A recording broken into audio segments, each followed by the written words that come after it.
Prime time को पेश करने में ताउन किया है राशि स्टोन्स इंडिया, लीला होटल के पीछे, Banjara hills, road number 3, Hyderabad. Phone number 9912041041।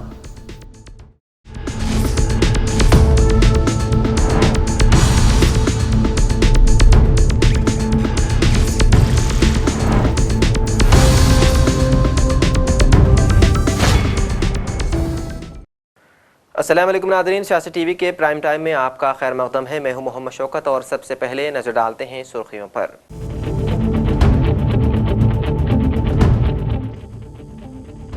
Revanth Reddy की वज़ीर आज़म मोदी से उम्मीद पोर्टल की मोहलत में 1 साल की तौसी की दरख्वास्त, वज़ीर आज़म नरेंद्र मोदी को किया मकतूब रवाना।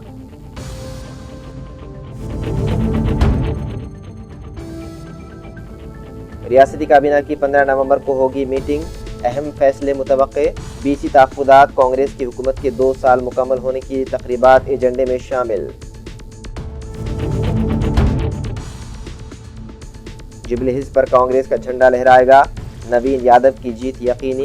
कांग्रेस कायदीन ने एतमाद का किया इजहार, इंतखाबी मुहिम पर यकीन का किया इजहार।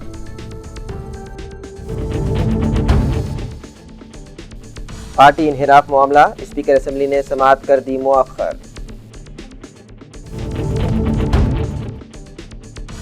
रियासत में मौसम सरमा की आमद के साथ ही सर्दी की शिद्दत शुरू, मजीद होगा सर्दी में इजाफा। महकमा मौसमियात का बयान, एहतियात बरतने शहरियान को मशवरा।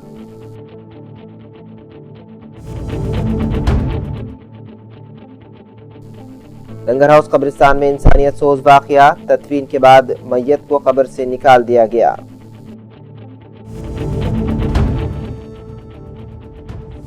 निजामाबाद में शादी सानहे में बदल गई, शादी से 2 दिन कबल ही दूल्हे ने दरख्त से लटक कर ली खुदकुशी।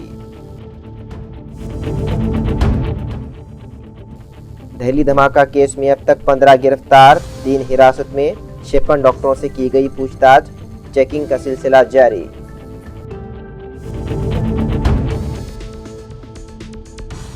दहली धमाके में हलाक होने वालों की पोस्टमार्टम रिपोर्ट जारी, हड्डियों के टूटने से धमाके की शिद्दत का लगाया गया है अंदाजा। और तेजस्वी यादव ने एग्जिट पोल्स को मानने से कर दिया इनकार, कहा रिजल्ट के दिन हो जाएगा दूध का दूध और पानी का पानी। तो नाज़रीन, ये थी सुर्खियां, बढ़ते हैं खबरों की तफसील की जानिब। वज़ीर आला तेलंगाना रेवंत रेड्डी ने वज़ीर आज़म नरेंद्र मोदी को मकतूब रवाना करते हुए औकाफ़ी जायदादों का रिकॉर्ड मरकज़ी हुकूमत के उम्मीद पोर्टल पर अपलोड करने की मोहलत में 1 साल की तौसी की दरख्वास्त की है। वाज़ेह है कि मौजूदा आखिरी तारीख 5 दिसंबर मुकर्रर है। रेवंत रेड्डी ने वदाहत की है कि तेलंगाना में औकाफ़ी जायदादों का रिकॉर्ड सदियों पुराना है और मुख्तलिफ महकमे जात जैसे आर्कियोलॉजी, रेवेन्यू और एंडोमेंट्स में महफूज है, जिसकी तस्दीक में वक्त लग रहा है। उन्होंने बताया है कि उम्मीद पोर्टल में तकनीकी खराबियों के बायस भी अमल में रुकावटें पेश आ रही है। उन्होंने जोर दिया है कि मोहलत में तोसी से रियासत वक्फ जायदादों की मुकम्मल और दुरुस्त तफसीलात शफाफ अंदाज में अपलोड कर सकेगी। रियासती काबीना की मीटिंग 15 नवंबर को वज़ीर आला की क़ियादत में मुनक़्क़िद होगी। मीटिंग में जुबली हिल्स के ज़िमनी इंतख़ाबात के नताइज के बाद बड़े फैसले मुतवक्के हैं। ज़राए से पता चलता है कि मीटिंग के एजेंडे में बल्दियाती इंतख़ाबात, 20 तहफ़्फ़ुज़ात, कांग्रेस की हुकूमत के 2 साल मुकम्मल होने की तक़रीबात और रियासती सतह के दीगर पॉलिसी मामलात पर बातचीत शामिल है। कांग्रेस कायदीन ने जुबली हिल्स ज़िमनी इंतखाब में नवीन यादव की जीत को यकीनी करार दिया है। पार्टी रहनुमाओं ने कहा है कि हल्के में वोटरों तक पहुँचने के लिए मरबूत हिकमत अमली और निचली सतह पर मुहिम चलाई गई। जुबली हिल्स सीट, जिसे कांग्रेस ने आखिरी बार 2009 में आंजहानी PGR के बेटे P विष्णुवर्धन रेड्डी के जरिए जीता था, अब एक बार फिर कांग्रेस को कवी उम्मीद है कि ये नशिस्त हमें दोबारा हासिल हो जाएगी। तेलंगाना में पार्टी इन्हिराफ करने वाले अरकान असेंबली की नाअहली के मामले पर रियासत भर में बेचैनी के दरमियान स्पीकर की जानिब से जारी समाअत को मुलतवी कर दिया गया। रियासत की असल अपोजिशन BRS के कायदीन ने पार्टी से इन्हिराफ करते हुए रियासत की हुक्मरान जमात कांग्रेस में शामिल अरकान असेंबली के खिलाफ कार्रवाई की स्पीकर को हिदायत देने की ख्वाहिश करते हुए सुप्रीम कोर्ट में दरख्वास्त दाखिल की थी। अदालत उलमा ने अंदरून 3 माह इस मामले पर समाअत मुकम्मल करने की स्पीकर को हिदायत दी थी। तेलंगाना जागृति की सदर के कविता ने नलगुंडा दौरे के दौरान तंजीब के कारकुनों और बल्दी अहदेदारों के दरमियान तनाव की सूरत हाल पैदा हो गई है। तफसीलात के मुताबिक जागृति जन्म बाटा प्रोग्राम के सिलसिले में कई कविता की आमद के मौके पर जागृति के मकामी कायदीन व कारकुनों ने शहर के मुख्तलिफ इलाकों में खैर मकदमी होर्डिंग्स और फ्लैक्सीज बोर्ड नस्ब किए थे। ताहम बल्दिया के अमले ने रातों रात तमाम होर्डिंग्स और फ्लैक्सियाँ बगैर किसी पेशगी इत्तला के हटा दी। इस कार्रवाई पर जागृति कायदीन ने शदीद बरहमी जाहिर करते हुए उसे गैर मुनसिफाना और जमहूरी उसूलों के मुनाफी करार दिया। इस दौरान पुलिस ने जागृति के चंद कारकुनों को हिरासत में भी ले लिया। जिस कविता ने सख्त रद्द-ए-अमल जाहिर करते हुए रियासती वजीर कोमटिरेड्डी वेंकट रेड्डी को तनकीद का निशाना बनाया। కోమటిరెడ్డి వెంకటరెడ్డి అన్న పెద్ద మనిషి అన్న నీకు నాకేం పంచాయతీ ఉందన్న ఏందో మా పిల్లలు 2 బొమ్మలు 2 ఫ్లెక్సీలో పెట్టుకుంటే పొద్దుగల్లేసి అన్నీ తీసి పారేసిరట. ఎందుకు తీసి పారేసిరని అడుగుదామని పోతే పోలీసు వాళ్ళు అరెస్ట్ చేసిరట వాళ్ళని. అవసరమా అన్న? 2-3 చిన్న పిల్లలు జాగృతి పిల్లలు ఏదో చేసుకుంటారు వాళ్ళ పని వాళ్ళు. జర మీ పోలీసు వాళ్ళకి చెప్పి మా పిల్లల్ని రిలీజ్ చేయమని నేను కోరుతా ఉన్నా. ఎందుకంటే నేను ప్రజా సమస్యలు మాట్లాడడానికి వస్తూ ఉన్నా తప్పితే ఏదో పాలిటిక్స్ చేయడానికి వస్తలేను. పాలిటిక్స్ చేసినప్పుడు నల్గొండలో డెఫినెట్గా మీకు పోటీదారులు గట్టోళ్ళని మంచిగా దింపుతాం. ఆ టైంలో పాలిటిక్స్ చేద్దాం. ఇప్పుడు మాత్రం దయచేసి అనవసరంగా మీరు జాగృతి కార్యకర్తలతో పెట్టుకోకండి. జాగృతి కార్యకర్తలతో పెట్టుకున్నోడు ఎప్పుడు కూడా బాగుపడలే. కాబట్టి దయచేసి పెట్టుకోవద్దని చెప్పి కోమటిరెడ్డి వెంకటరెడ్డి గారికి చెప్తూ మా యువ కార్యకర్తలందరిని అరెస్ట్ చేసిరు. వాళ్ళని రిలీజ్ చేయవలసిందిగా నేను డిమాండ్ చేస్తూ ఉన్నా. रियासत में सर्दी की लहर में रोज़ाना इजाफा हो रहा है। ऐसे में महकमे मौसमियात के सीनियर अहदेदारों ने कहा है कि आइंदा 4 से 5 दिनों में सर्दी की शिद्दत में इजाफा हो सकता है। उन्होंने बताया है कि रियासत के शुमाली और वस्ती अजला में रात के दर्ज हरारत में आम दर्ज हरारत के मुकाबले 3 से 4 डिग्री सेल्सियस कमी रिकॉर्ड की जा सकती है। हैदराबाद, सिद्दीपेट, निज़ामाबाद, कामारेड्डी, मेदक जैसे अजला में सर्दी की शिद्दत ज़्यादा रहेगी। सुबह और रात के औकात में कोहर में इजाफा हो सकता है, इसलिए गाड़ी चलाने वाले एहतियात बरतें। खुश्क हवाओं के सबब रात के वक्त दर्ज हरारत में मज़ीद कमी वाक़ई होगी। ज़ईफ़ अफराद, बच्चों और हामिला ख़वातीन को सर्दी से बचाव के इक़दाम करने का मशवरा दिया गया है। निज़ामाबाद में शादी का घर उस वक्त मातम में तब्दील हो गया जब दूल्हे ने खुदकुशी कर ली। तफसीलात के मुताबिक मुतवफ़्फ़ी की शनाख्त 30 साला प्रताप गौड़ के तौर पर की गई है, जो एड़ापल्ली मंडल के मंगलम पाड़ू गाँव के रहने वाला था। उसकी शादी इस हफ्ते के आखिर में होने वाली थी और उसकी तैयारियां पहले ही ज़ोरों पर थी। रिश्तेदार आना शुरू हो चुके थे और घर त्यौहार के जोश व खरोश से भरा हुआ था। यहाँ तक कि सानिहा रोनुमा हुआ।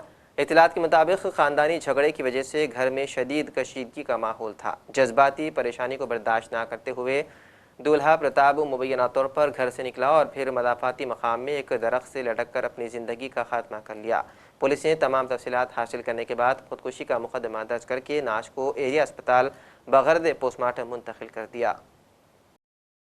लंगरहौद में वाक़े हज़रत सैयद शाह मीरा हुसैन क़ादरी के कब्रिस्तान में एक दिल दहलाने वाला और इंसानियत को शर्मसार करने वाला वाक़या पेश आया। इत्तलात के मुताबिक एक मरहूम की तदफीन के बाद पुरानी कब्र के दावेदारों ने कब्र को अपनी मिल्कियत बताते हुए ताज़ा दफन की गई मैयत को कब्र से निकाल दिया। तफसीलात के मुताबिक मुरादनगर के रिहायशी कादर बिन ताहिर उर्फ अल्तमश के वालिद ताहिर बिन साबिर का इंतकाल 4 नवंबर बरोज़ मंगल को हुआ था। तदफीन के लिए उनकी मैयत को लंगर हाउस कब्रिस्तान लाया गया, जहाँ के ज़िम्मेदार मोहम्मद अहमद पाशा ने कब्र की निशानदही की और तदफीन अमल में आई। ताहम 6 नवंबर बरोज़ जुमेरात को जब मरहूम के अहल खाना कब्र की ज़ियारत के लिए कब्रिस्तान पहुँचे तो वहाँ गोलकुंडा से आया हुआ एक ग्रुप मौजूद था, जिसमें अतीक अहमद रज़ा नामी शख्स भी शामिल था। अतीक अहमद रज़ा ने एतराज़ किया कि जिस कब्र में ताहिर बिन साबिर को दफन किया गया है वो उनके नाना की कब्र है, जो सन 1983 में वफ़ात पा गए थे।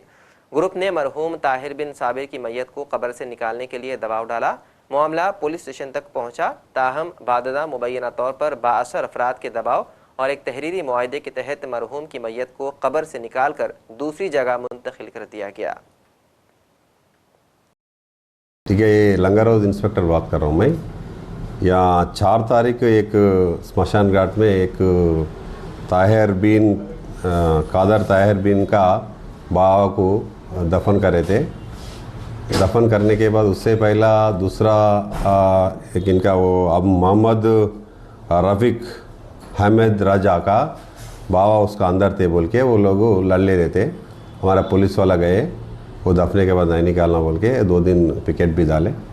पिकेट भी डालने के बाद वो इशू ख़त्म हो गए थे। फिर बाद में वो लोग आके कॉम्प्रोमाइज़ करके निकालना, वो मेरा फैमिली पूरे उधर ही है, तुम्हारा फैमिली दूसरा जगह है, मेरे फैमिली का, मेरे माँ भी कब मरते कि नहीं मालूम, मरने के बाद वहीं दफना पड़ता बोल के वो लोग फ्राइडे आके वो फूल डालने के लिए आए थे। आए जब मालूम पड़ा वो लोगों को, 4 तारीख को वो लोग डाले, 6 तारीख ये लोग आए थे, 6 तारीख को मालूम पड़ा। मालूम पड़ने से वो इशू हुआ तो हम लोग जाके वहाँ वैसा नहीं निकालना बोल के 2 दिन हमारा पिकेट भी डाले थे। डालने के बाद ये लोग तीसरा दिन आके फिर कॉम्प्रोमाइज़ कर लेके वो निकाल के बाजू में रख के वो निकाले बोल के हमको मालूम पड़ा वो शरीयत के हिसाब से गलत है बोल के बोल रहे। वो हम कानून का हिसाब से गए, लड़ाई झगड़ा नहीं होना बोल के बताइए। और नाज़रीन, प्राइम टाइम में फ़िलहाल वक्त हो चला है एक मुख्तसर से वक्फे का।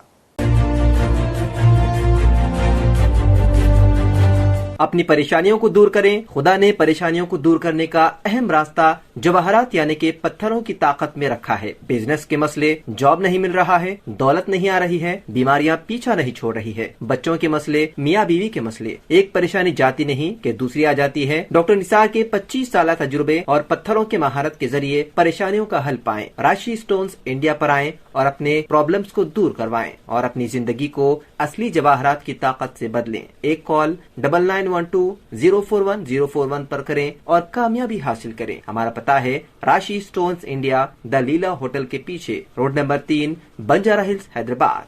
वक्फे के बाद दोबारा आपका प्राइम टाइम में खैर मक़दम है। MMSA करीमनगर की जानिब से तलबा को तालीमी व तख्लीकी सलाहियतों को फ़रोग़ देने के लिए मुनफरिद प्रोग्रामों का आगाज़ किया गया। पहली मरतबा मुस्लिम अक़लियती के साथ साथ स्कूलों के तलबा, वालिदैन और सरपरस्तों के लिए भी तहरीरी मुकाबले मुनक़िद हुए। करीमनगर के कला भारती में मौलाना अबुल कलाम आज़ाद यौम तालीम तक़रीब के मौके पर तक़सीम इनामात जलसा मुनक़िद हुआ। इस मौके पर 30 मुस्लिम स्कूलों के 30 होनहार तलबा, 30 असातिज़ा और 30 वालिदैन को मौलाना आज़ाद एक्सीलेंस अवार्ड से नवाजा गया। तक़रीब में डॉक्टर मोहम्मद अली, मोहम्मद मुस्तफ़ा अली अंसारी, सरवर खान, सरवर शाह बियाबानी और मोहम्मद यूसुफ़ुद्दीन समेत मुअज़्ज़िज़ शख्सियात शरीक थे।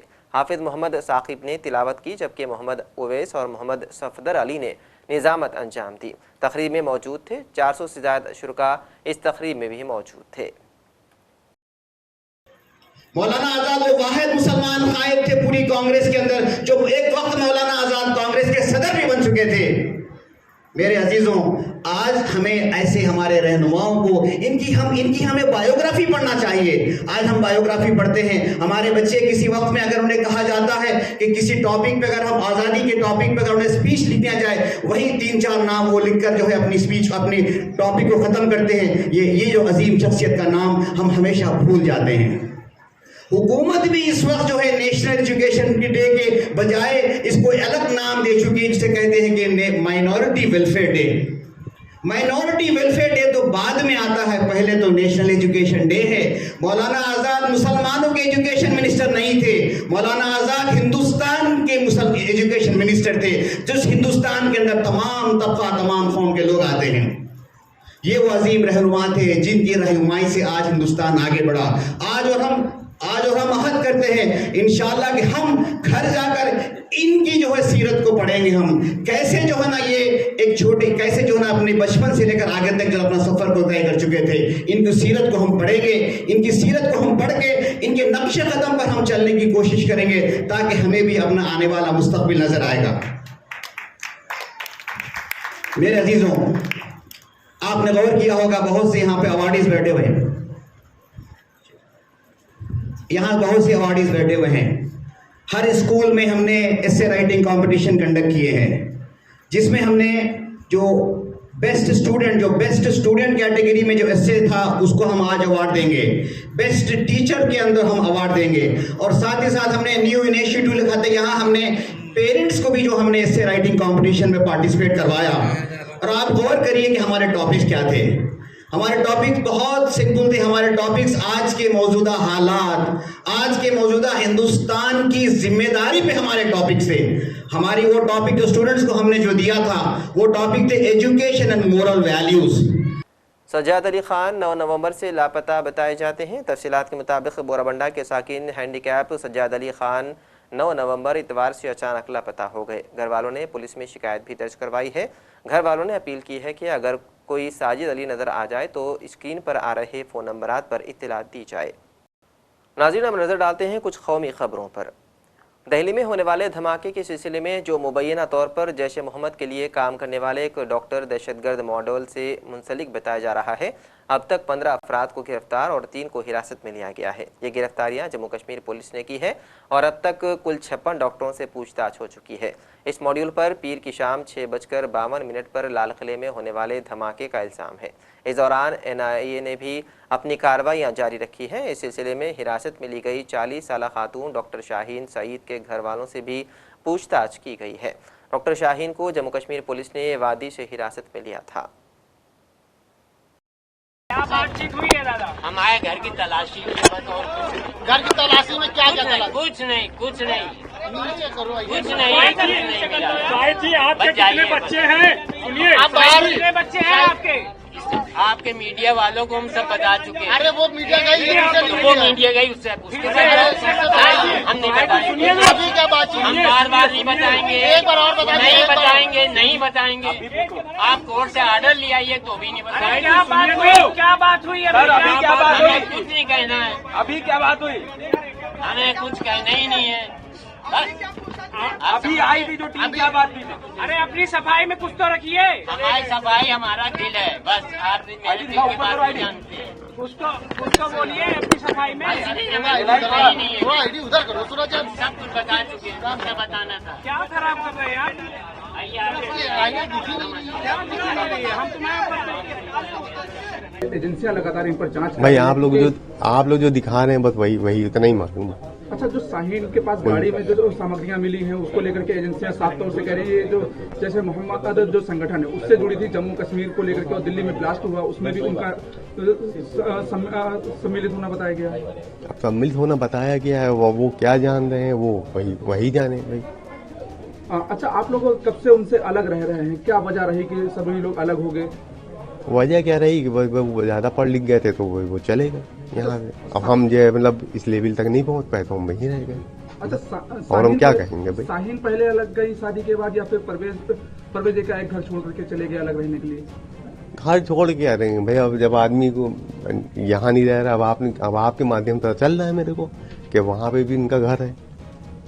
जहाँ बता रहे थे अभी भाई साहब जो सवाल कर रहे थे कि वहाँ पे भी घर है, तो आज तक ना हम घर गए उनके ना जो है। दोनों का व्यवहार कैसा था? किस तरीके से जो है सुलझा व्यवहार था? हम तीनों का व्यवहार सुलझा था, दोनों का नहीं कहिए, तीनों का व्यवहार सुलझा हुआ था। लेकिन कोई किसी वजह से जो नहीं जा पाए, क्या लगता है नहीं मिल रहे। इस घटना को आप लोगों ने देखा, इस घटना को आप लोग किस तरीके से देख रहे? क्या उन्हें वाकई ये लोग सम्मिलित रहे हैं? नहीं, हमको तो नहीं लग रहा है, हमें अभी विश्वास नहीं हो रहा है भाई। अच्छा, ये डॉक्टरी की और डॉक्टरी के बाद एकाएक इधर की ओर को हो जाना, सहारनपुर जाना, फिर जम्मू कभी गए? नहीं, कोई नहीं गया। बस हट गए तो सर पैच करके सर। अरे यार वो बाहर जाना चाह रहे थे, मेरा मतलब नहीं था। हम दोनों लोग शादीशुदा थे और आराम से रह रहे थे, अच्छी बेहतरीन सर्विस थी, 2 बच्चे भी थे, कोई प्रॉब्लम किसी तरह की थी नहीं। अब वो अपनी तरफ से अपने साइड हो सकता है कुछ उनके दिल में रहा हो, वो चली गई होंगी, मुझे तो कुछ पता नहीं इसके बारे में। क्या आपको मालूम था कि उनकी संबंध आतंकियों से? आप जान रहे थे कि उनका संबंध कुछ आतंकियों से? ना, ऐसा कुछ नहीं। कितने साल आपकी शादी हो गए थे उनके साथ? 9 साल। 9 साल 9 ईयर्स। 9 साल। जी सर, क्या वजह थी आपकी डिवोर्स हुआ उनके साथ? क्या वजह हुई थी डिवोर्स में? बता दो दिया अभी। वो बाहर जाना चाह रही थी, एक बार मेरे से जिक्र किया, मैंने कहा यार कि यहाँ रहना ज्यादा सही है, यहाँ पे रिलेशन है हम लोगों के, सबसे मिलते जुलते रहेंगे, बाहर जाके अकेले हो जाएंगे, दिक्कत होगी। दिल्ली धमाकों के लिए कश्मीर के डॉक्टर उमर नबी पर शुबा किया जा रहा है। इस सिलसिले में उमर नबी के अफराद खानदान के अरकान से भी पूछताछ की गई है। ये पूरा मामला श्रीनगर के नौगाम पुलिस स्टेशन इलाके से शुरू हुआ, जहाँ सिक्योरिटी फोर्सेस को धमकियां देने वाला एक इश्तियाल अंगेज पोस्टर पाया गया। इससे कबल 19 अक्टूबर को इस धमकी के सिलसिले में मुकदमा दर्ज किया गया और तहकीकात शुरू हुई। तहकीकात के इब्तदाई मरहले में 20 से 27 अक्टूबर के दौरान मौलवी इरफान अहमद वाग शोपियान और ज़मीर अहमद वागोरा गांदरबुल को गिरफ्तार किया गया। पहले उन्होंने कहा कि उमर कहाँ, हमने बोला दिल्ली में है, उमर दिल्ली में है। थोड़ी सी पूछताछ करके उनको ले जा सकते हैं, फिर उनको लेके गए। आपकी बात कब हुई थी उमर से? और लास्ट फ्राइडे को हमने बात की थी। लास्ट फ्राइडे, उसके बाद कोई बात नहीं हुई? उसके बाद कोई बात नहीं हुई, बस लास्ट फ्राइडे को हमने उमर के साथ बात की थी। आज उमर का जो है नाम आ रहा है, जो दिल्ली में रेड फोर्ट के बाहर अटैक हुआ है, कहा जा रहा है कि शायद वो उसमें मुलविस है। आपको लगता है कि ऐसा कुछ हो सकता है? मैं क्या कह सकती हूँ, मुझे तो नहीं लगता, क्योंकि जिस टाइप का वो इंसान था, मुझे हैरत हो रही है। आपने बोला, मुझे हैरत हो रही है कि वो ऐसा भी कुछ कर सकता है। वो कब निकले थे कश्मीर से? कहाँ पर नौकरी कर रहे थे आजकल? वो तो फरीदाबाद में नौकरी कर रहे थे पिछले 1.5 साल या 2 साल से, क्योंकि मेरा बेटा भी 2 साल का है। उससे पहले वो GMC अनंतनाग में था। और आपके साथ हर हफ्ते राब्ता करते थे? हाँ, करते थे ना, बच्चों के साथ बातें करते थे, बच्चों से बहुत प्यार था, जुड़ाव था, लगाव था, उस वजह से वो ज्यादा बातें। वो जब घर आता था ना, वो क्रिकेट में इन्वॉल्व रहता था, बहुत लगाव था, बहुत लत थी क्रिकेट की, उसे बहुत लत। GMC अनंतनाग से ही डॉक्टर अदील राठौर को भी जो है जम्मू कश्मीर पुलिस ने गिरफ्तार किया हुआ है। उनका नाम भी आया है। क्या उनके साथ कोई दोस्ती, उनके साथ कोई राब्ता था इनका? वो तो हॉस्पिटल का रूल है, वो तो उन्हें वहीं पता होगा, या तो हमारे घर आता होगा तो मैं बोलती कि वो आया है।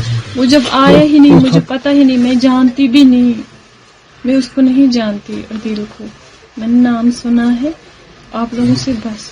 डॉक्टर साहब पर इल्जाम आ रहा है कि इसने किया है, जो हमला हुआ इसने किया, इसके हवाले से आपका क्या कहना है? मैं क्या कह सकती हूँ इसके हवाले से बस मैं यही कह सकती हूँ कि इस टाइप का वो इंसान था ही नहीं, हमें लगता ही नहीं था। हमें तो बस ये, हमने कितनी स्ट्रगल की उसे पढ़ाने में, यहाँ तक पहुँचाने में, पूरी मेहनत की, पूरी लगन के साथ उसे यहाँ तक पहुँचाया था, ताकि वो कुछ कमा सके और फिर हमें भी कुछ खिलाए पिलाए। आपको क्या विश्वास हो रहा है कि वो ऐसा कर सकता है? मुझे तो यकीन ही नहीं हो रहा है, मैं तो परेशान हो रही हूँ। डॉक्टर साहब की शादी हुई है कि नहीं हुई अभी? एंगेजमेंट हुई थी, शादी नहीं हुई थी। तो कितना टाइम हुआ उसको जब घर आया नहीं? वो कितना टाइम? पिछले 2 महीने से वो घर नहीं आया। 2 महीने पहले आया था, अब नहीं आया। प्रिया जी आ रही है। तो आपको लगता है कि वो इस आइडियोलॉजी का हिस्सा हो सकते थे, या कुछ उनके दिमाग में ऐसा चल रहा था कभी आपको? ऐसी तो कोई बात ही नहीं, वो तो शांत स्वभाव का इंसान था, शांत रहता था, बातें ज्यादा नहीं करता था, ज्यादा किसी में इन्वॉल्वमेंट नहीं थी, दोस्त नहीं थे, खाली पढ़ाई करता था, ये मुझे पता है। जितना मुझे पता है मैं उतना ही कह सकती हूँ, उससे ज्यादा मैं कुछ नहीं कह सकती। बट पिछले 1 हफ्ते में आपने कहा 1 हफ्ता पहले बात हुई थी, उससे पहले कोई बात? 1 हफ्ते नहीं, 3 दिन पहले। डॉक्टर साहब को एलिगेशंस लगा रहे हैं, ये इसके साथ इसको सामान रिकवरी हुई है कुछ। हाँ, ये पिछले 3 सालों से डॉक्टरी कर रहे हैं दिल्ली में। जी सर। क्या सुनने में आया आपको? क्या लग रहा है आपको? क्या बताइए सर, ये लोग मुलाकात भी नहीं दे रहे हैं, किसी से मिलने भी नहीं दे रहे हैं हमें। 4 साल, ये 1 साल में 2 बार आता है घर में। पिछली बार ये आया था, उस टाइम हमारी पापा की सर्जरी थी, 4थी सर्जरी थी पापा की। जी सर। तो डॉक्टर साहब की शादी हुई अभी या नहीं हुई? नहीं सर, वो अनमैरिड है। तो सुनने में कोई किसी के साथ एंगेजमेंट हुई, ये सही बात है? नहीं सर, ये सब एलिगेशन है। दिल्ली में लाल किले के पास हुए धमाके में हलाक 12 लोगों में से बेशतर का पोस्टमार्टम हो चुका है और उसकी रिपोर्ट भी सामने आ चुकी है। पोस्टमार्टम रिपोर्ट में कई नाशों में हड्डियां टूटने और सर पर चोट के निशानात मिले हैं। साथ ही कुछ नाशों में फेफड़ों, कान और पेट के अंदर धमाके के बाद पैदा लहरों से हुए नुकसान के इशारे मिले हैं। पोस्टमार्टम रिपोर्ट में धमाके से महलूकीन के कान के पर्दे, फेफड़े और आंतें तक फट गई थी, जो यह जाहिर करता है कि धमाका बहुत तेज था। कई लोगों की मौत का सबब धमाके से लगी गहरी चोट के बाद ज़्यादा खून का बहना है। काबिल जिक्र है कि इस धमाके में 24 अफराद जख्मी भी थे, जिसमें से बेशतर का इलाज अब भी अस्पतालों में चल रहा है। अखिलेश यादव ने दिल्ली में बम धमाके पर तशवीश जाहिर करते हुए कहा है कि इंटेलिजेंस की इस नाकामी के लिए वजीर दाखिला अमित शाह को फौरी तौर पर इस्तीफा दे देना चाहिए। देश के प्रधानमंत्री जी ने ये कहा है कि षड्यंत्र और जो भी उसके पीछे हैं उसका पर्दाफाश होगा और उसके खिलाफ कड़ी से कड़ी कार्रवाई होगी। तो जब देश के प्रधानमंत्री जी ने बोल दिया है तो हमें पूरा भरोसा है कि प्रधानमंत्री जी वो खुलासा करेंगे, सरकार खुलासा करेगी कि इसके पीछे कौन था, किसकी वजह से इतनी बड़ी घटना हो गई, वो भी राजधानी में, और उस जगह जो हमारा प्रतीक है, जहां से हम आजादी के और हमारे देश के प्रधानमंत्री होकर के देश को संदेश देते हैं, ऐसी आजादी के प्रतीक की जगह पर इतनी बड़ी घटना होना निंदनीय है। इतने बड़े पैमाने पे लोगों की जाना, ये बहुत दुखद है। जहां खुलासा हो और षड्यंत्रकारी पकड़े जाएं, इसके पीछे कौन था और इंटेलिजेंस बार बार क्यों प्रश्न लग जाता है, इंटेलिजेंस हमारा फेलियर क्यों होता है। कोई चीज इतनी बड़ी आ जाए,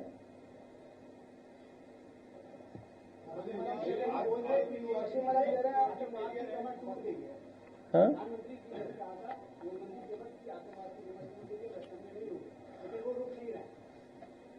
ऑन ए लाइटर नोट, सोना इकट्ठा हो रहा है आजकल, तो सोना कब बंद होगा?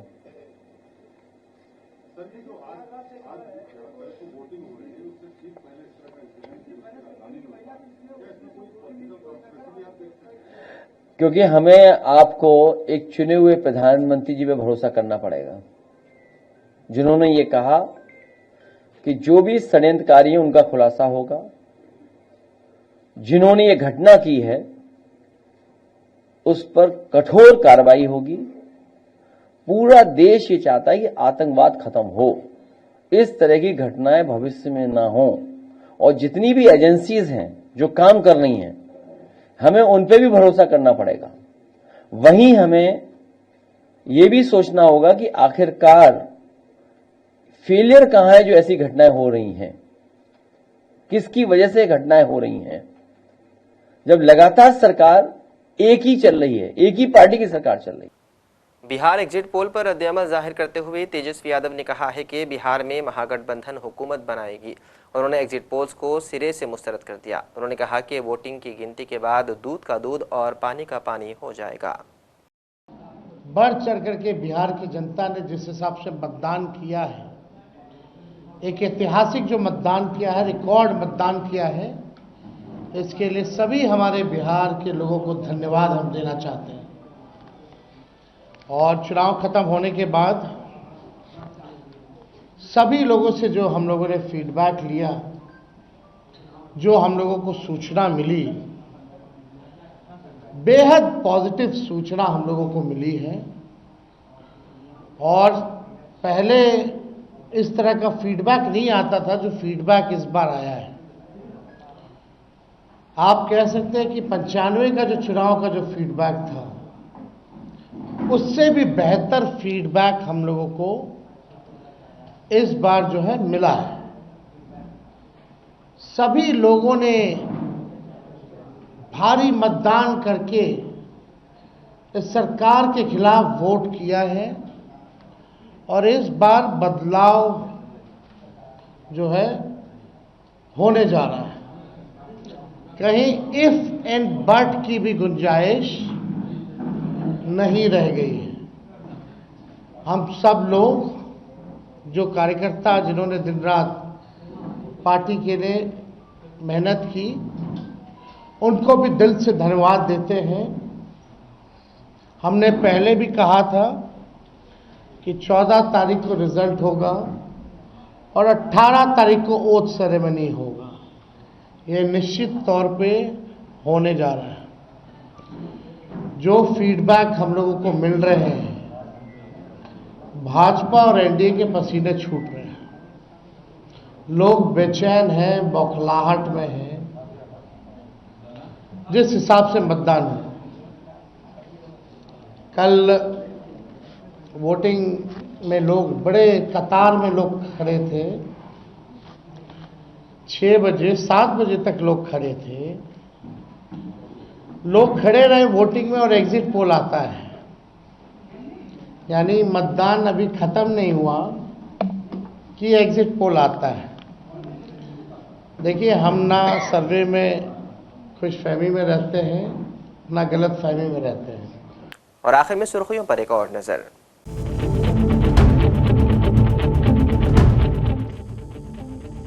रेवंत रेड्डी की वजीर आजम मोदी से उम्मीद पोर्टल की मोहलत में 1 साल की तौसी की दरख्वास्त, वजीर आजम नरेंद्र मोदी को किया मकतूब रवाना।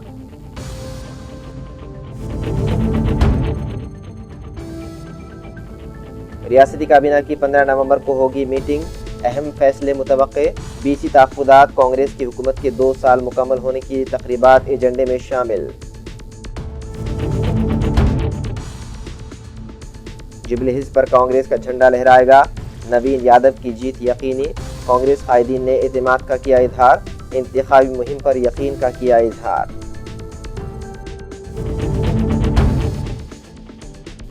पार्टी इन्हिराफ मामला, स्पीकर असेंबली ने समाअत कर दी मुअख्खर।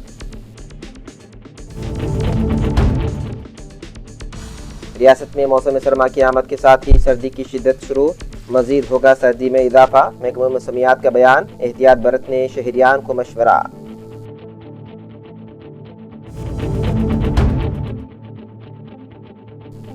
लंगर हाउस कब्रिस्तान में इंसानियत सोज वाक़या, तदफीन के बाद मैयत को कब्र से निकाल दिया गया।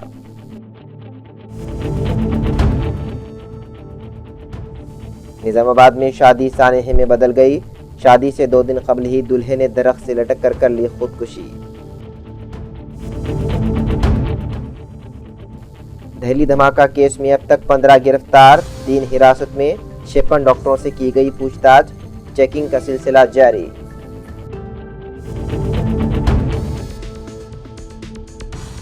दहली धमाके में हलाक होने वालों की पोस्टमार्टम रिपोर्ट जारी, हड्डियों के टूटने से धमाके की शिद्दत का लगाया गया है अंदाजा।